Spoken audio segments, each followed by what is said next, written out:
Le Nissan Kick-Play 2025 a beaucoup de plus. Apple CarPlay intégré pour jouer vos tunes préférées, des fonctions avancées de sécurité, un rendement énergétique remarquable, puis même la petite odeur de char neuf qu'on aime tant. Tout ça en plus pour moins. Le Nissan Kick Play 2025 est le véhicule neuf le plus abordable au Québec. Achetez-le à partir de seulement 22 774 $, incluant un rabais à l'achat comptant de 2 600 $. Profitez de cette offre avantageuse chez votre concessionnaire dès maintenant. Jusqu'au 2 mars, des conditions s'appliquent. Détails chez Nissan. Welcome back to the Elias Macko Show. One biracial teenager and his mother are set to file a complaint against Hockey Quebec following an incident last December. They believe that Hockey Quebec is not doing enough to fight against anti-black racism with junior players. The teenager, Aiden, is 16 years old. He's been the victim of verbal abuse and the use of the N-word, and it's not just a one-time incident. A month after the first time Aiden Chase was once again victim to such abuse, and this time it resulted in a fight on the ice involving players and coaches, following hearings and an initial punishment where the player who allegedly used the N-word was suspended for 8 games. His appeal ended up with the suspension being reduced to 5 games. Now Aiden and his mother feel that not enough is being done to treat the severity of this incident. They want action. They're seeking help from the Center for Research Action on Race Relations, and they're going to file a formal complaint with the Human Rights and Youth Rights Commission. Niemi is Executive Director for the Center for Research Action on Race Relations, and he joins us on the line. Welcome back to the show. Good morning. So, let's take a look at this here, the allegations here and the history with Hockey Quebec. What can you tell us about just how isolated or not this incident is? Well, this doesn't seem to be the isolated case that some people think it is. We've had parents in the western region of Quebec in Gatineau calling us about 2 years ago, even last year, about multiple incidents of black or biracial, black and white youths being continuously exposed to racial slurs, the N-word, harassment, physical intimidation. So it's, you can see a pattern of young racialized hockey players being abused and harassed on and off the ice. And then obviously the organization, Hockey Quebec, or its affiliates, are not doing enough in order to either correct, sanction, or prevent this from happening. And this is the reason why we think that, for a systemic problem like this, we need a systemic solution or systemic solutions, many kinds of remedies that we should seek through the Human Rights Commission. So where do you think the failure is happening? And I'm looking at the story of one of these incidents, and the referee doesn't hear it, but the team, and by the way, Aiden doesn't hear it, but the teammates hear it. And they go to the ref, right? And the ref handles it in the game, and then the player gets a suspension. So I look at all that, and I think, wow, the teammates knew something wrong happened. They go to the ref recognizes something wrong happens. The league recognizes something wrong happens. And I look at that and I say, okay, those are good things, but of course this stuff still happens. So where's the fault line in the process of Hockey Quebec? Well, the major flaw of the system is somewhere, and within the organization, this kind of incident, the N-word and anti-black racism, don't get the serious attention and treatment that they deserve as symptoms of a deeper problem. The deeper problem, there are people with racist views, there are people with intolerance, and you have to tackle it at the different levels, from the policy, internal policy and regulations, to implementation of sanctions, and also prevention, education, and training. Obviously, these things are not sufficient to at least put a stop or prevent this from happening over and over each year. It's not only black junior hockey players, but also occasionally you hear about indigenous players having the same problem here in Quebec when they go to, for example, in Quebec City or in other cities in northern Quebec to play.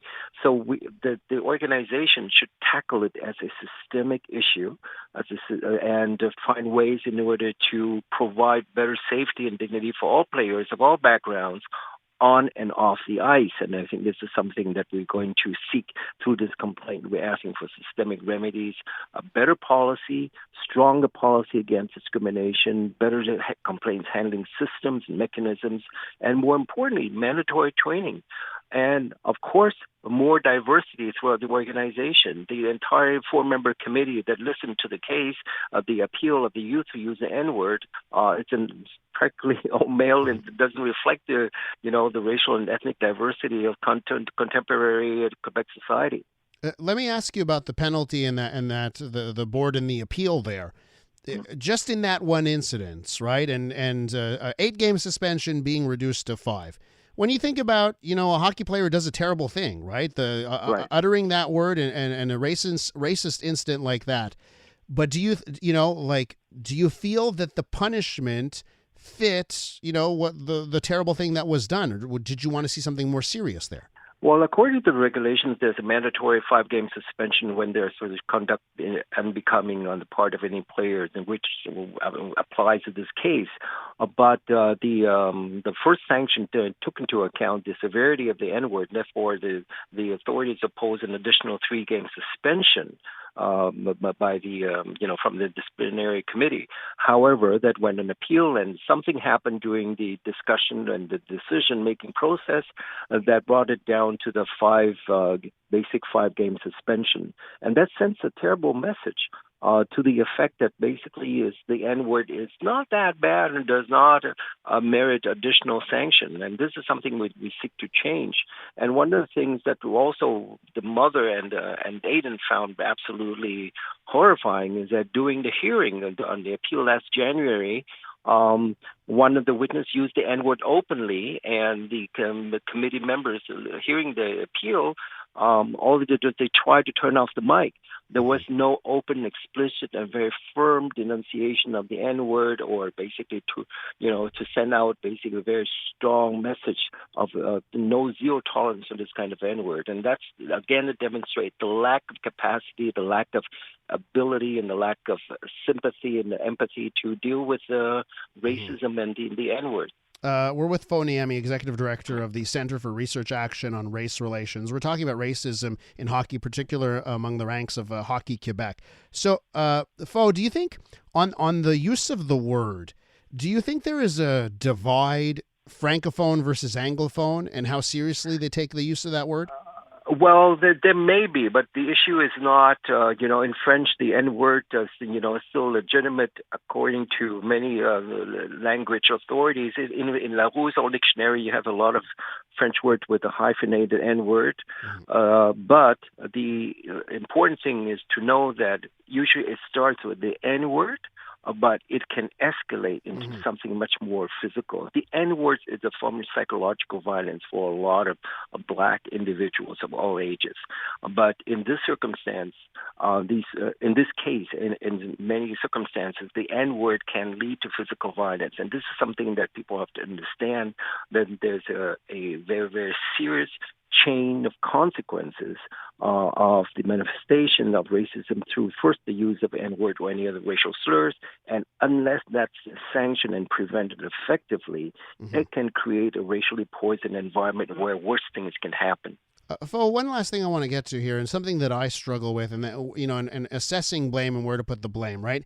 And we talk about, these issues that we have in society as general, right? And, these kids that are ending up on the ice and doing these things, they're coming from parents, right, that are teaching them some of these behaviors here. And, I see the stories that we get out of high schools, right? And we get in other institutions where there are a lot of kids. And then I compare it to Hockey Quebec, and there's a case to be made that, Hockey Quebec, if you look at it, maybe they're doing a better job than schools and a whole bunch of other places here. So how much blame do you say needs to go to institutions when they're dealing with problems of society and maybe even bad parenting? Well, look, the family is an institution, but if within the family there's insufficient, shall we say, values, or there are insufficient ways to address this kind of biases and, the hate and hateful words, and then the school as a system, the hockey or any sports organization as an additional system, all these should be able to identify, regulate, sanction, and prevent things that basically denigrate individuals and create division and violence. And this, 2 or 3 weeks ago, we went public also with a case involving a hockey studies program at the John Rainey High School. And again, we saw the same pattern of the lack of understanding why the N-word is no longer tolerated and what should be done to prevent this. There's certain, we've seen in the hockey world there's greater intolerance towards sexual violence, towards hazing, right? People expect much better conduct on the part of hockey players, and we're asking that they have the same higher standards of conduct towards issues of racism and toward those who practice anti-black racism and anti-Indigenous racism. I appreciate you coming on this. Morning, Fo. Thanks so much. Okay, thank you very much. Have a nice day. That is Niemi, Executive Director of the Center for Research Action on Race Relations.